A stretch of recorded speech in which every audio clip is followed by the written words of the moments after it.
You're listening to the Black Eagles podcast. Ahmet Dursun Sergen aldı. Sergen Bülent yan yana. Sergen Bülent. Sergen. Yanında Tümer var. Tümer'e doğru aksın kaybetti. Tümer topu aldı. Sergen aldı. Gol! Gol! Gol! Sergen attı. Sergen attı. Şampiyonluk geldi. Sergen attı. Şampiyonluk geldi.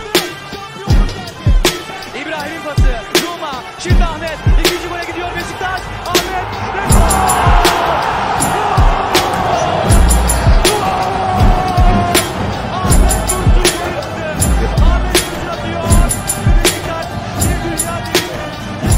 Welcome back, everybody.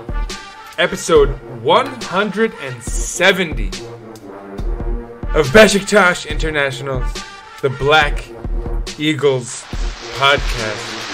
I am your host, Sinan and Evran, live from New York City. As always, a rainy, cloudy, gray. It almost feels like, I don't know about where you are, but it almost feels like it's the fall is raining coming, yeah. right? Just lately, it's like, I don't know, it's got that fall feeling rather than spring, you know? So, perhaps that's foretelling. We're speaking of things to come. So, as well as rain and gray weather, we have Beşiktaş to discuss. We have, of course, what was it? Absolutely gigantic derby against Galatasaray. Away, you know, it's worth mentioning, an away game at the Turk Telekom Arena, although that's never too far away, and especially without fans. Although, you know, and I don't want to be a hypocrite here. Like, I think all of us have been sort of circumventing the rules in this way, but like inviting executives and probably executives' families and stuff, you really end up feeling like a whole kind of rafter of I don't know. And so Galatasaray had a very vocal, large audience somehow, despite the rules. And by the way, I forgot to mention. So alongside me today is the Akman. He's back, Emre. How you doing? First of all, I'm doing all right. I mean, I've already spoken. So exactly. Yeah, I didn't even probably. It is raining where I'm at. Yeah, exactly. Geez, sorry. It's been a long weekend. But so, Evran, did you notice the fan thing? I was trying to get like a little off the cuff. Yeah, when I was watching at some point, like it was like, do they have fans in the stands? Like, because it was like very clearly not the bench yelling. But it wasn't like obviously the same as like the full stadium on a derby day. So. Of course, yeah. But so, yeah, let's, as we typically do, and so, again, it's great to have everyone back, although we still hope you can make it, and we believe in you. I'm sure you will. But so however long we do have you back, it's good to have you back. And so, let's talk about, as we always do, our rivals, our opponents first. And so, this week we have Galatasaray. Coming into our match, they were undefeated six matches in a row. Their last match was a victory against Gençler Birliği on the road in Ankara, 2-0 or 0-2, I suppose. That's big because Gençler is still fighting to get out of the relegation zone. Before that, they beat Konyaspor at home 1-0. They beat Antalyaspor on the road. Also 0-1. They drew Trabzonspor 1-1, and then they beat Göztepe 1-3. So clearly they came into this match in good form. Before that they'd drawn Fatih Karagümrük 1-1. So their last defeat was at the hands of Hatayspor, who were actually down a man and still beat them 3-0, which is interesting because we absolutely destroyed Hatayspor. For anyone needs to remember where we're coming from, we just wrecked Hatayspor 7-0, historic victory. So yeah, that's a funny note there, perhaps. But yeah, let me hand you the mic for a minute. Talk to us about the lineup first of all. Run us through it, and then yellow card sort of info. Who could like miss our next match and stuff like that? You know, if you have that option. Like Gala's lineup or our lineup? You can do both, I guess. Okay. Why not? I guess this is a big enough match. Yeah, I mean they had a pretty standard 11, but they had Mr. Falcao, the highest paid player in the league, who was finally fit enough to start a game. So this is his first start in a while. Previous games, Halil Dervishoglu played, and Mohamed has been relegated to the bench. But the rest was pretty standard. Jedson Fernandes has been one of the key players, so he's been kind of like the staple in the midfield, and then they rotate a little bit, but basically the same idea. Our pink-headed friend, Mr. Babel, was there, and then no Luyendama, he was on the bench. I guess that was like the main change. If you remember him last derby, he was quite involved. So yeah, I was relieved, to be honest, not to see Mohamed, who I know is sort of off form, but still strikes me as being more dangerous than Falcao, at least in action. You know, maybe penalty kicks aside. And then also, I have been sort of quietly impressed by, I don't know if he's really a youngster per se, but Kerem Aktürkoğlu, who has had some pretty good performances for them. Yeah, he's my age, so we're gonna say he's a youngster to make myself feel better. No, that's legit. Like Turkish young, you know, in quotes for me is like 23. You know, so like no, that's still good. Yeah, so good. That's not good actually, because he's a Galatasaray player, but yeah, he seems like a threat, and I don't like. I was glad not to see those two guys out there. Basically, I thought we were kind of getting there. I think they're trying to make this Falcao thing work, and I feel like that could have been to our benefit, or at least that's how I felt coming into this. But with that said, now, and you haven't talked about our lineup, we were coming in severely weakened. So you know, even if I felt good about those two things, I don't think I felt that good about the whole lineup. So tell us about our lineup. Yeah, everyone predicted the 11 correctly this week because there was nothing to predict. Ersin in goal, Rosier, Wellington, Vida, and Sakala the back line. Joseph Lajatiba, Gezal, Laren, and Gekkanter was the attack because Onkudu picked up another injury. Abubakar was still out. Obviously, Hostage and Jank were still out. Ozhan did not recover. So we didn't really, and then Mensah picked up an injury as well. So basically, we had no offensive options outside of the ones on the field. On the bench, we had Necip, Dorukhan, Ridvan, Bilal, and Serdar. Not sure if I think I said Necip, but basically, and Montero also. So just all defensive players on the bench. I think the argument could be made that if there was an error made by the front office, it was letting all of the kind of fringe guys like Umut and what's the dude's name? Tyler Boyd. Atakan. Yeah, Tyler Boyd too. Atakan, Boyd, Lenz. But so guys like that who, you know, we're thinking, oh well, they'll get playing time somewhere else, but obviously, as this could have been Mr. Gouvin's shot. Yeah, or at least Atakan, you know, someone who could come in as a substitute and maybe make an impact, and at least just play a position that's, you know, where they belong in attack. Anyway, so yeah, obviously we were severely weakened by injury, and this is. It's worth noting Gekkan was not completely fit either. Yeah, that's right. And this is sort of a running theme for us, late season, obviously now. Well, anyway, we'll talk about we'll do all this sort of rounding up stuff after the match. So let's talk about the match. Right out of the gates, I was feeling the nerves, and I could tell there was like a hesitance. Like the guy's legs were heavy, but even still, it was actually just in the first minute that Beşiktaş scores. Although technically, I guess they didn't. Free kick by Gezal finds Wellington. Tell us about it, Emre. Yeah, I mean, it was a real quick. Started off kickoff. Played a couple 1-2s. Laren was in good space, and then Donk took him out.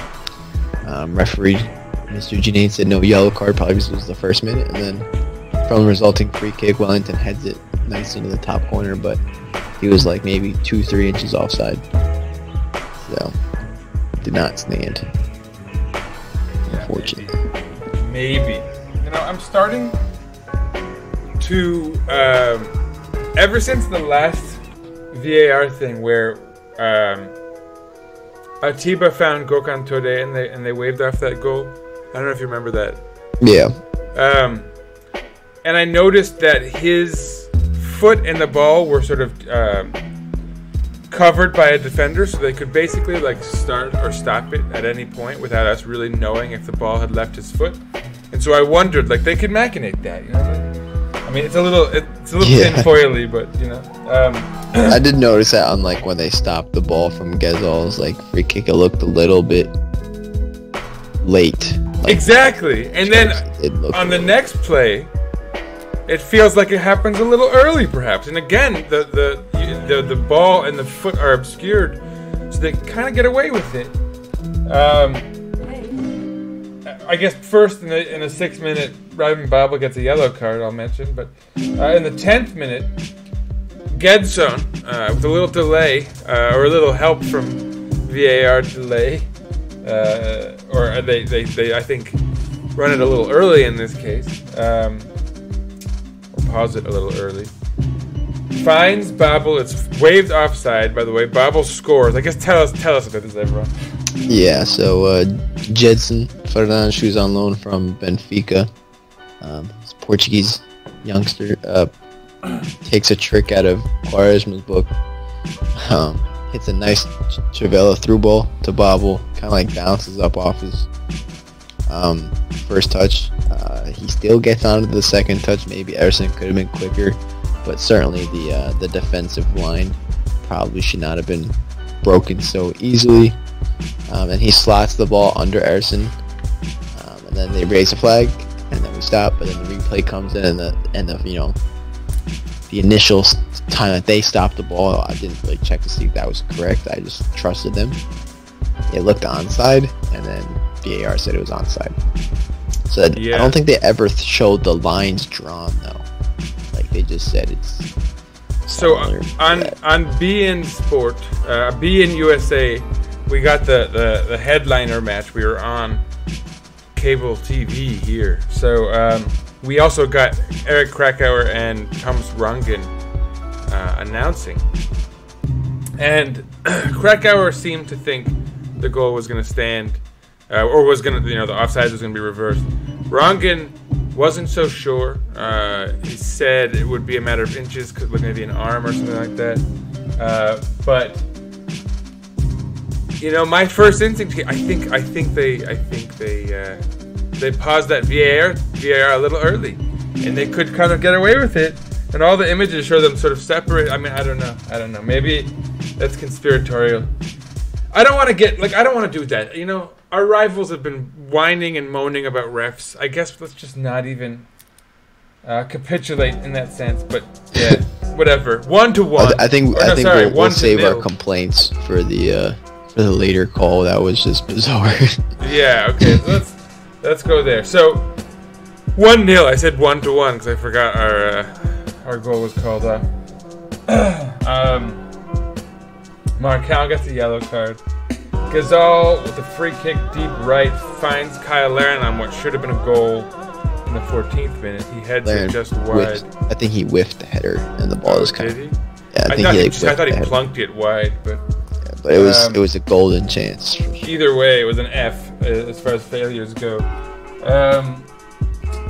Joseph gets a yellow in the 30th minute. Is that important for our next match? No, he just got suspended. Yeah, he just got suspended, so he's fine. 37th minute is where we get some action. Tell us about a penalty here. And so, all right, what happens is we have a corner. Atiba and, was it Donk? Donk, yeah. Yeah. They have a sort of interaction. First, Atiba, and I mean, you could say Atiba initiates, but it's before play starts, right? Yeah. So I'll Atiba hand you the runs up mic. to him. Like, he starts running towards the goal to then peel off towards the near post. So he, like, puts his hands on his chest and pushes a little. That's before the corner kick is actually taken. So then later, Atiba runs away from him as Gezel, I think it was Gezel, comes to take the corner kick. Donk starts pulling his shirt a little bit here, lets go, pulls it again, and then shows Atiba go down, penalty. But what they don't really show in the initial replay is that at the very end, Donk also steps on Atiba's calf. Like, Yeah, on his Achilles. so that's probably why the penalty was given, because like the shirt pulls wasn't like, you know, we've seen a lot worse not given, so it was kind of like, you know, he did pull his shirt, but it wasn't that much. But then at the end, he's like steps on his foot, Yeah, exactly. Achilles calf thing, and then that was like in congruence with the shirt pulling. Exactly. No, I thought it was a fairly clear penalty, honestly. Especially when you consider that Atiba's contact with Donk is before play has started, so they can't go that far back, right? It's like a separate incident, essentially. But so, penalty's called. Rashid Ghazal steps up. I mean, it's really the perfectly placed penalty. I think even if Muslera goes the right way, it's into the side netting. Just Yeah, he perfect. took this like the same penalty technique as last time, where he opens up his hips and then hits it across his body. Both times it sent the keeper the wrong way, so maybe they'll start figuring out, but not yet. So. Hopefully we don't need it to happen too much more. We can just score a ton of goals the right way, clean. And we don't need... I'd like as little ref interaction as possible, frankly. Anyway, goal, 1-1. And we're feeling a little better now, all of us. And I think because, look, like, we all know that a loss is a possibility here. Galatasaray it's like their backs are against the wall. It's do or die for them now. They're playing really well. It's clear that they want to win this at this point. But so by us scoring that goal, it's sort of, I think we can all relax a little bit. And you know, of course we still want to win it, and we're feeling like that's a possibility again. But more so, it's like, okay, they're not going to run away with this thing. And that's where this game could have been dangerous. Because even if we lost this, we knew we still had, because we had that 6-point advantage going into it. We knew we could sort of weather that. It was really a matter of making sure they don't catch up to us on the goal differential. We had a +7, I believe. Is that right, Emre? I'm not 100% sure, but we definitely had a healthy advantage. I know it's +6 as it stands, so I think we had more than 7 goals Yeah, it advantage. must have been even more than that, yeah. So, anyway, 1-1. Donk gets what should have been a second yellow card in the 40th minute. But then in the 43rd minute, and I hand you the mic, Evran. What? Yeah, it was... Gala had a free kick. I think that was when Sakala got a booked for that. So they in-swinger. Looks like they're about to score. Misses. And then there's a whistle. Janae comes sprinting in to give the penalty. Seems quite excited. Not joking. But like, yeah, and then the replays show that it was Falcao and Atiba. Atiba gave away the penalty. So Falcao was kind of like running towards the box, or running into the box to get to the ball. I think he realized he couldn't get to the ball and then kind of like stopped and backed into Atiba. And then for some reason Atiba like wraps his arms around him. Like, he doesn't like drag him to the floor, but just like when the contact happens, he wraps his arms around him like a bear hug. Honestly, I think it's like he's almost like he's trying to kind of move around him. You know what I mean? He's just kind of like putting his arms, you know, in the way you'd pass someone at like a party, so to speak. You know what I mean? Like, so I think it's just like a timing thing. Falcao just drops right when it looks like he's like hugging him, when in fact I think he's just barely making. Yeah, so it was kind of like a little bit of a con job, but the way it looked in the replay, they were like, yeah, if he didn't wrap his arms around him, I don't think he gets the penalty. But once it was like, wow, it looks like he just hugged him and dragged him to the floor, kind of thing. But, and you could argue that there's some like makeup call action at work, because ours was like a little close. At least if you don't see the stepping the up Achilles action there. Anyway, so Falcao steps up, scores, blah, blah, blah. I don't even want to talk about it. 2-1. And Nsakala and Atiba get yellow cards here for arguing, I think. Nsakala was booked for the free kick before the penalty, and then Atiba was booked for the penalty, and Atiba also was suspended. There you go. So I thought maybe I had that wrong. Atiba was arguing, right? Did he get the card for the penalty or for arguing? He got it for the penalty. Oh, okay. I thought it might have been arguing. Anyway, but so, yeah, as you said, Atiba's out for the next match.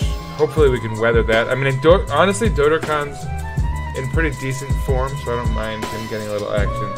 At least we have someone to play there. Anyway, halftime. Oh, please. Halftime, 2-1. We're down in the Turk Telekom Arena. You're hoping Sergen Yalchin puts some fire under these. I was gonna curse. Under these guys' behinds. And unfortunately, it doesn't seem to happen. No subs, but then again, like, what subs can be made? No hotbed of activity coming out of the gates. I mean, am I forgetting anything ever?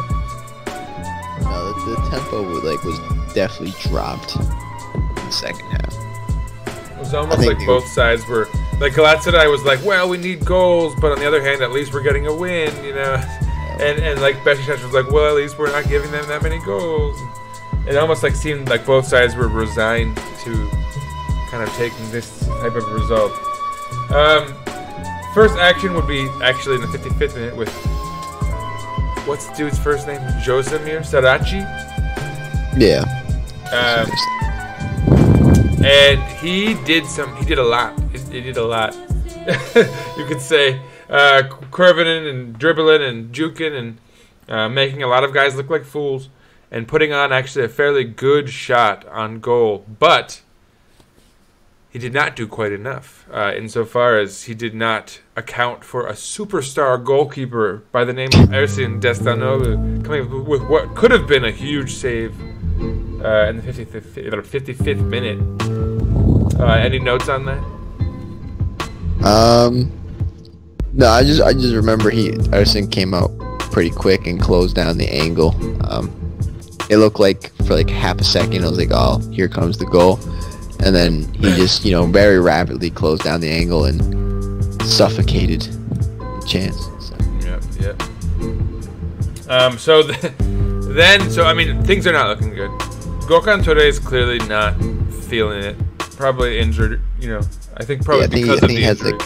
Definitely has a muscular injury. Like the whole time, his stride was quite choppy and short. Yeah. He never broke out into a full sprint the entire time, which is not like him. Kind of like that first time. Remember after Nkudu was injured earlier in the year and he came back that first time? And it was like, he didn't look like he was playing right.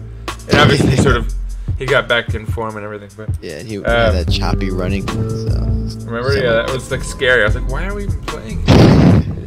Anyway, so first sub would be Dodorkan coming in for Gökhan Töre. That was in the 62nd minute. In the 63rd minute, Onyekuru would get himself a yellow card and then be subbed out for the guy I said I was sort of afraid of, Kerem Aktürkoğlu. 66th minute. Ooh, this was actually kind of interesting. We finally had a good counter-attack. Kyle Larin with a lovely ball for Rashid Ghazal to run onto, and the dude's lack of a right foot cost us dearly. Just a really poor, sputtering finish. He's used his right foot. Yeah, and clearly that's why, we'd prefer if he didn't do it again.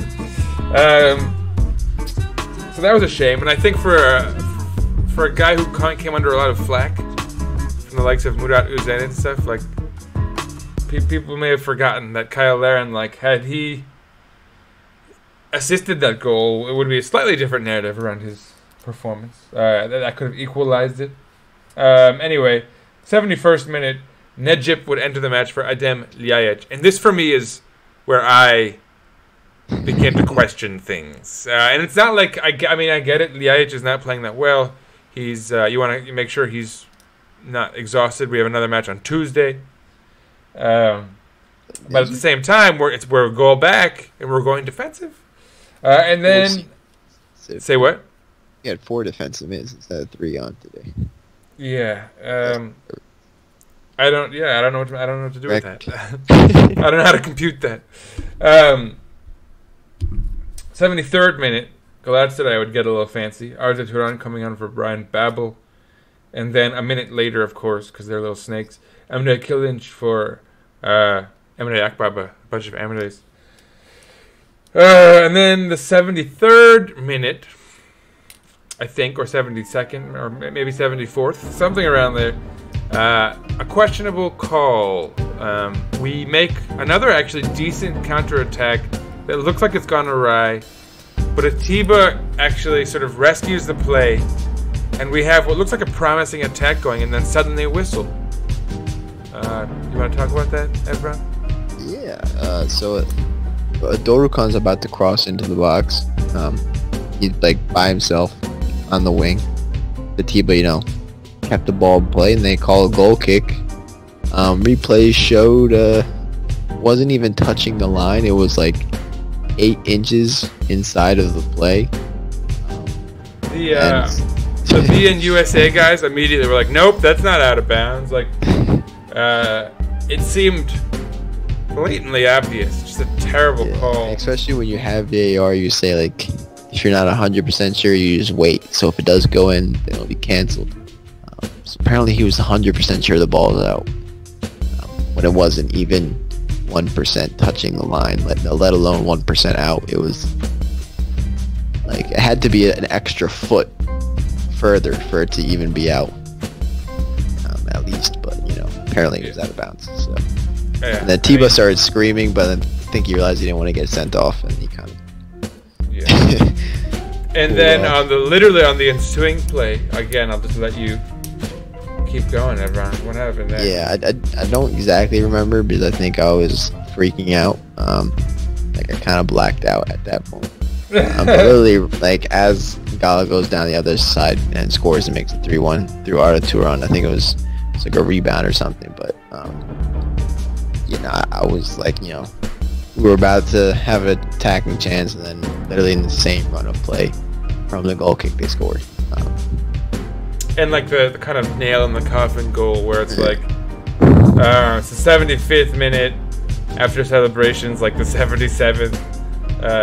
We're down 2 goals at this point, and we're struggling to get anything going as it is. 4 defensive midfielders just. This was certainly the low point of my weekend, I can say.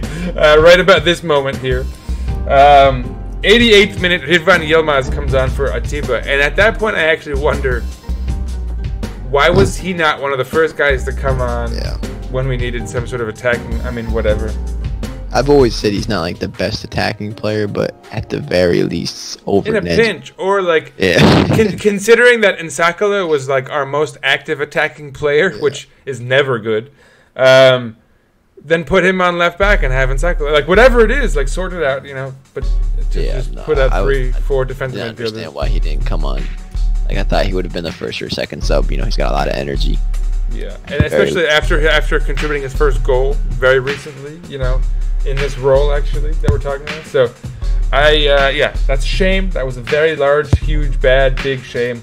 I'm not gonna put too much on Sergen either, because again he's working with very little. But again, I've been critical of my guy's subs from the get-go, and even some of his lineup decisions. Obviously, he's got his hands tied here, but you can question the order, I guess. Anyway, so that's it in the 88th minute. 92nd minute, Halil Dervisoglu comes on for Jedson, who objectively he might have had the best match ahead of anyone on the field, no? Yeah, he was quite good. Good thing that they don't own him, so. Yeah, hopefully he can get the F out of Turkey next year, bastard. So that's it. Game over. We lose 3-1. One of those matches that you really want to just crumple up and throw into the garbage. And you hope you get to play again final nail in the soon. coffin was that Fenerbahce scored in the last minute of their game while we were watching. Yeah. We'll get there in a moment. One bit of bad news at a time. But so yeah, our match is finished. We've lost just by 2 goals. So big picture, that in and of itself isn't bad. I don't know. Do you have any final notes before we dig in? We're still in first place. Yeah, that's the notes. Sorry, 1 second.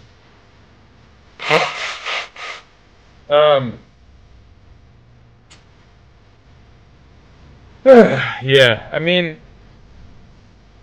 I don't know. That was a terrible, one of our worst performances of the season. And again, obviously we're very limited by roster issues and all of that, but just this gave you a sour taste. And it's not like it really matters that much in the big picture. I mean, it could obviously matter, but hopefully it doesn't. It's more just like we hoped to have a smooth, maybe lock things up this weekend, feel extra good, not have to worry anymore. We hoped, and obviously now we have to do some more worrying. Tuesday. I mean, the good news though is that we play on Tuesday, and I think this is one of those matches where, aside from throwing in the garbage, you really want to get back out there immediately and put it behind you, not just mentally but physically. You know what I mean? So hopefully they have that mentality on Tuesday. And obviously we should, I suppose, mention that Beşiktaş is hosting Fatih Karagümrük on Tuesday, May 11th, 1:30 p.m. Eastern Standard Time here on the East Coast of the U.S. Check your local listings, as always. Evran. Now, let's talk about what else was happening during this match. Fenerbahce was level. In fact, they were down for quite a bit of the match. No? Yeah, I think they were down 1-0 in the 4th or 3rd minute. And then right before halftime, it was on to unequalized. And then 90+6, they found the game winner in Ankara Gücü. So. And there's a lot of questions, supposedly, as to how they got 7 minutes of extra time to begin with. Whatever, though. We're not going to do the whole conspiracy thing. Let's focus instead on the fact that they struggled, apparently, mightily with Ankara Gücü. Alper Potuk, I think, is fun to note. He almost bit them in the bottom. But so, yeah, Fenerbahce closed the gap further. They're 2 points back. Galatasaray is now 3 points back. I don't know. I guess we'll talk about that one more time before we're done. Let's talk stats, Evran. What do you have for us today? I don't even want to look at them. So stats aren't great. We had 60% possession, less shots, less XG, less everything. XG wise, they had 1.7. We had 1.1. That's with a penalty each. So take out penalties, it's like 0.9 to 0.4. Not really the best game.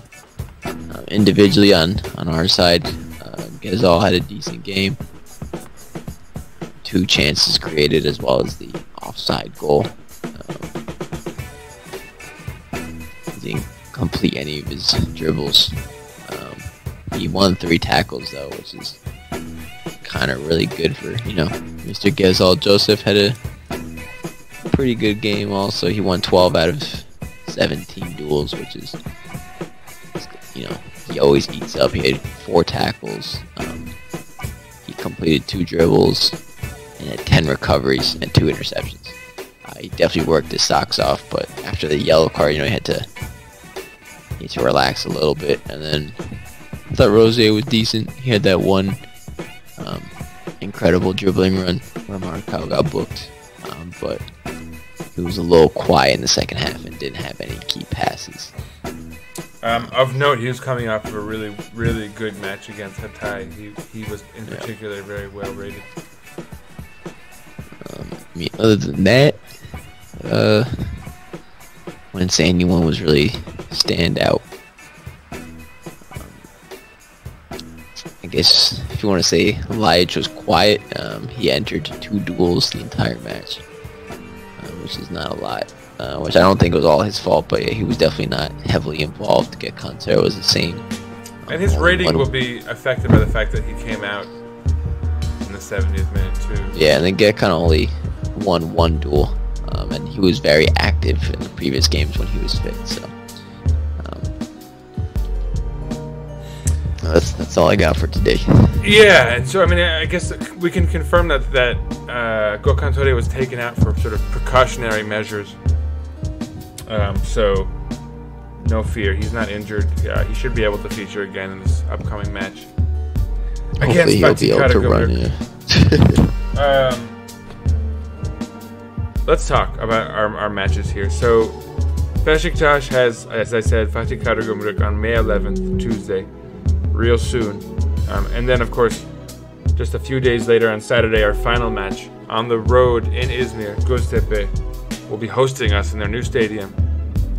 Some snarky individual said, "We've never beaten them in their new stadium," which is true because we've played them once in their new stadium. I think it wasn't Abja the coach. It's a jerky comment. Come on, 0 for 1. I think the odds aren't that steep. It's not like a hollowed ground, like where we've historically struggled. But so yeah, I mean, 2 absolutely vital games, but neither Fatih Karagümrük nor Göztepe has really anything to play for other than self-respect, of course, and all their players will always want to show up and have good performances against the big 3, so they can maybe get a contract with a bigger club like us, perhaps. Do you have any notes about Fatih Karagümrük's sort of interesting project and this new manager, this Italian dude? I don't know who's what's going on, but they have an Italian thing going on. I'm not sure. The coach is like a young dude, right? Yeah, he's 31 years old. He's a youngster.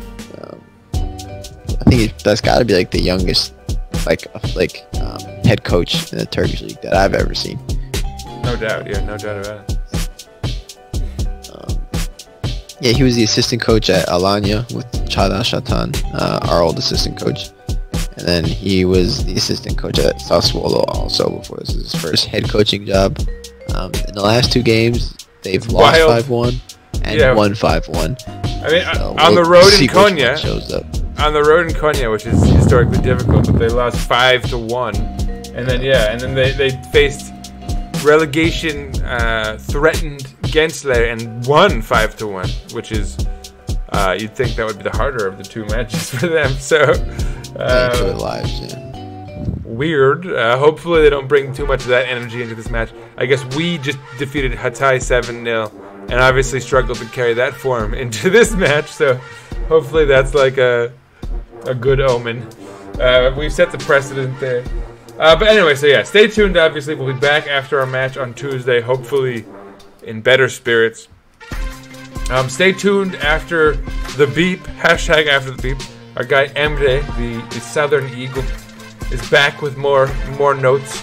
He's probably going to do more of the traditional, the stuff you'd hear on Twitter as far as talking about refs and stuff. So for anyone really upset about that stuff, stay tuned for that at the back end of the episode as per usual. Any final notes, Evran? What do you got to say? I desperately miss Abubakar. Please play again. Oh, that's worthy of noting.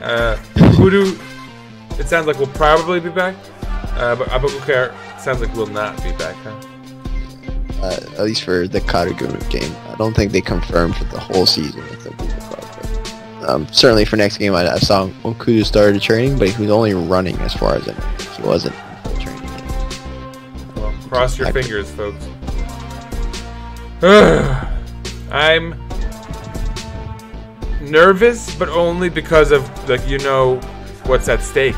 At the same time, these are both winnable matches. You'd think we could get it done. Really hope so. I mean, and the other thing that's of note too is Fener is playing Sivas, which will be tough for them.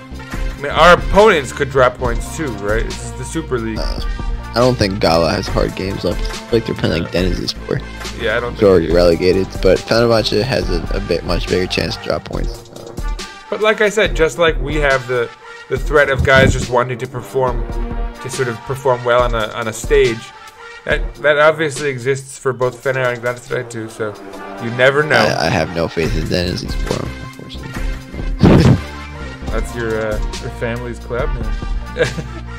Anyway, as always, follow us on Twitter, Eagles_podcast.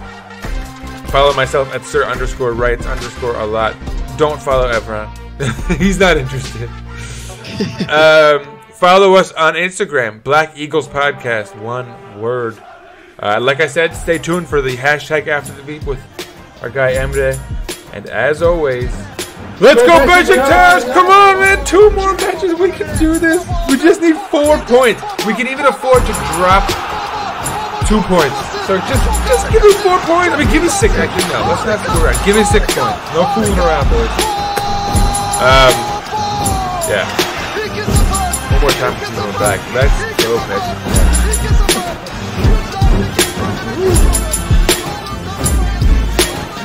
Yeah, I guess it's late tonight. Lovren geldi.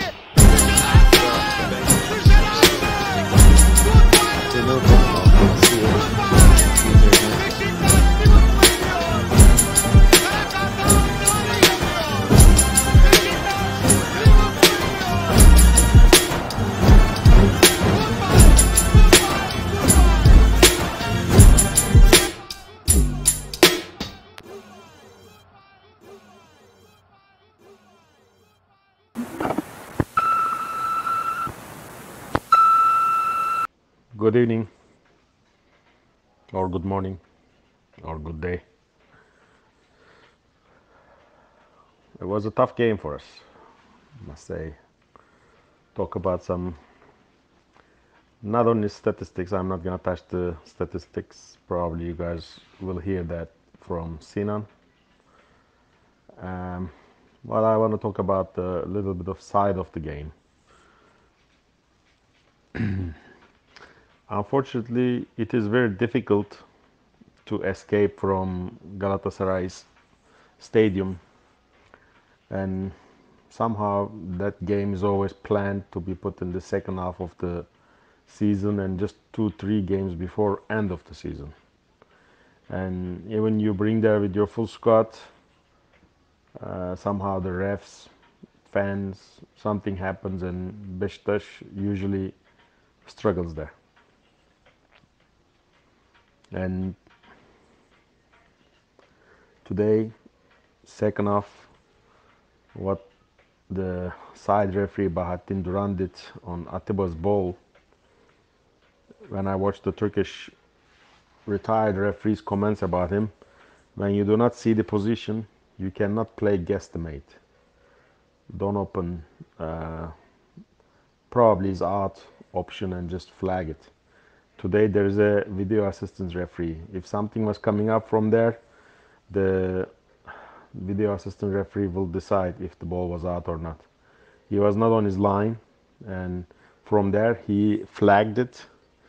Atiba went furious, and our manager Sergen Yalçın after the game said that side referee should be a superman because he was not on the line, but he flagged it.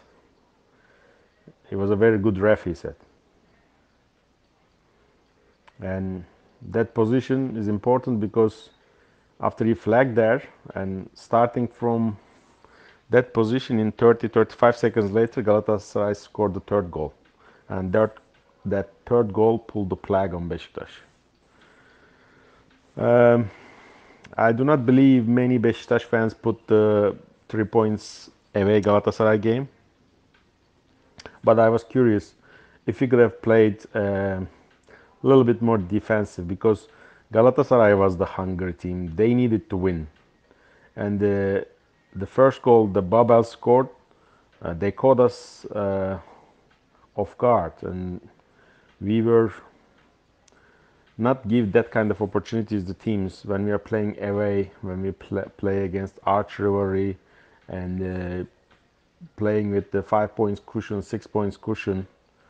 I mean, we should score that kind of goals, not them, when the game was 0-0. I think that was the only thing I will complain to manager Sergen Yalçın. But however, I cannot say much of team too. I mean, Galatasaray had much wider options for his bench to sub. We are subbing only 3 same players. None of them is have any striker capacities. I mean, when I saw Dorukhan playing on the left wing, then somehow went to right wing, and that summed up the whole game. So we have 1 week. In 1 week, we will play 2 games. When we win against Karagümrük, I believe on Tuesday or Wednesday, that should almost seal the things. Because if we win 1 game, probably Galatasaray will lose all the hopes. They will be completely out of the picture, and we will have only Fenerbahçe. And when we go to Izmir, my hometown, when we get a draw from Göztepe game, that will bring the championship.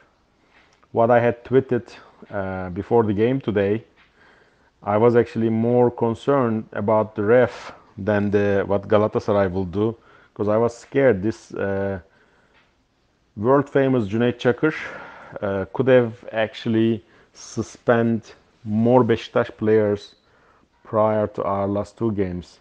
I mean, you saw the bench again. Our third goalkeeper, 16, 17-year-old Emre, was on the bench to complete the 18 squad. And other 5 were all the youngsters. And we only lost Atiba with another yellow card, suspended for the next game. And we survived, let's say it that way. I mean, the whole run requires a strategy, requires a planning. I mean, we built this points cushion to use this kind of days. And Fenerbahçe barely survived. They were almost getting draw in Ankara. And there's no guarantee that they will win the Sivas game when they play next time we play against Karagümrük. Here, there's no competition with us and Galatasaray. I don't think they will be able to catch to us if we win the next game. But the Fenerbahçe, if they stumble upon on the Sivasspor, is out too. And then we might declare championship on midweek too. We never done that before. That will be first time.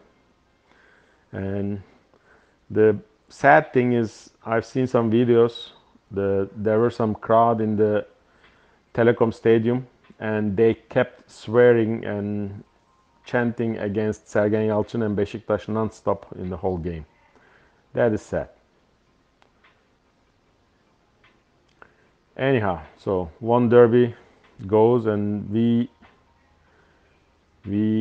lost 3 points. We lost Atiba. Hopefully we didn't lose any confidence. I have full belief in this team, and they are going to bring the championship, well-deserved championship 2021 season to Beşiktaş. So have a nice evening. All the best. Beşiktaş International hopes you enjoyed this program.